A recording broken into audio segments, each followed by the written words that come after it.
탈출기 22장의 말씀입니다. 도둑이 집을 뚫고 들어가다 들켜서 맞아 죽었으면 살인죄가 되지 않는다. 그러나 해가 이미 떠오른 다음에는 살인죄가 된다. 도둑질한 자는 배상해야 한다. 그가 가진 것이 없으면 제 몸을 팔아 도둑질한 것을 갚아야 한다. 도둑질한 짐승이 소든 낙이든 양이든 아직 산 채로 그의 손에 있으면 그는 그것을 갑절로 배상해야 한다. 어떤 사람이 밭이나 포도원에서 풀을 뜯기던 가축을 풀어놓아 남의 밭 곡식을 뜯어 먹게 하였을 경우 그는 자기 밭의 가장 좋은 소출과 자기 포도원의 가장 좋은 소출로 배상해야 한다.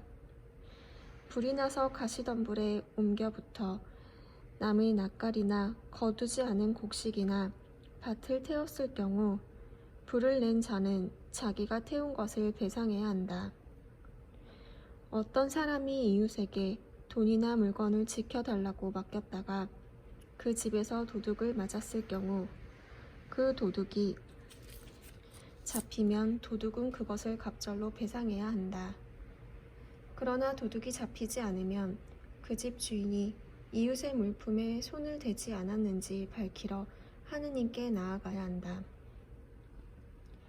소나 낙이나 양이나 겉옷이나 그 밖에 어떤 분실물이든 한쪽이 저것은 내 것이다 하고 주장하는 사건이 생기면 양쪽이 관련된 이 일은 하느님께 가져가야 한다.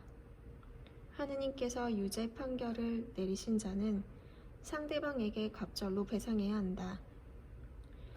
어떤 사람이 이웃에게 낙이나 소나 양이나 그 밖에 어떤 가축이든 지켜달라고 맡겼는데 죽거나 다치거나 아무도 보지 않는 사이에 없어졌을 경우 맡았던 이가 이웃의 물건에 손을 대지 않았다는 것을 주님 앞에서 맹세하여 두 사람 사이의 시비를 가려야 한다. 그러면 임자는 그것을 받아들이고 상대방은 배상하지 않는다. 그러나 그것이 도둑을 맞았다면 그 임자에게 배상해야 한다. 그것이 맹수에게 찢겨 죽었다면 그것을 증거물로 내놓고 찢겨 죽은 짐승은 배상하지 않는다. 어떤 사람이 이웃에게 짐승을 빌려갔다가 그것이 다치거나 죽었을 경우 그 임자가 같이 있지 않았다면 배상해야 한다. 임자가 같이 있었다면 배상하지 않는다. 그 짐승이 세를 낸 것이면 쇳돈은 물어야 한다. 어떤 사람이 정혼하지 않은 처녀를 깨어 그와 동침하였을 경우 신부 몸값을 내고 그 처녀를 아내로 맞아들여야 한다. 그 처녀의 아버지가 자기 딸을 그에게 주는 것을 거절하면 처녀의 몸값에 해당하는 금액을 물어야 한다. 너희는 주술쟁이 여자를 살려두어서는 안 된다. 짐승과 교접하는 자는 누구든 사형을 받아야 한다. 주님 말고 다른 신들에게 제사를 지낸 자는 처형되어야 한다. 너희는 이방인을 억압하거나 학대해서는 안 된다. 너희도 이집트 땅에서 이방인이었다. 너희는 어떤 과부나 고아도 억눌러서는 안 된다. 너희가 그들을 억눌러 그들이 나에게 부르짖으면 나는 그 부르짖음을 들어줄 것이다. 그러면 나는 분노를 터뜨려 칼로 너희를 죽이겠다. 그러면 너희 아내들은 과부가 되고 너희 아들들은 고아가 될 것이다. 너희가 나의 백성에게 너희 곁에서 사는 가난한 이에게 돈을 꾸어 주었으면 그에게 채권자처럼 행세해서도 안 되고 이자를 몰려서도 안 된다.